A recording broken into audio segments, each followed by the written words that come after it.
Bilasizmi, Kryuchok faqat temir oddiy buyum emas, u bilan san'at darajasidagi ishlar qilayotgan insonlar bor. Keling, dunyodagi eng mashhur krochet legendalari haqida gaplashamiz. Vanessa Montoro, u qo'lda bo'yalgan ipak iplar bilan lyuksli ko'ylaklar to'qiydi. Har bir libosi oddiy kiyim emas, san'at asaridir. Chi Veyran xitoylik mikro kryuchok texnikasida ishlaydi, juda nozik va mayda detallarni yaratadi. Oleg Polshada tug'ilgan, AQShda juda mashhurdir.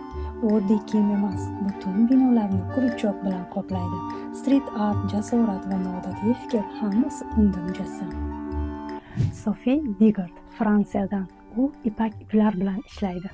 Gullardan ilhom olib, har bir ishini xuddi rasm chizgandek yaratadi. Shuning uchun uning ishlarini hatto yuqori moda olami tan olgan. Anna Paula Rimoli, braziliyalik, zamonaviy crochet fashion, minimalizm, kreativlik va yoshlar trendi. U kryuchokni bugungi modaga moslab ko'rsatib berdi. Agar bir kun kelib bu ishni men ham qila olaman deb o'ylayotgan bo'lsangiz, siz to'g'ri yo'ldasiz. Obuna bo'ling, birga o'rganamiz.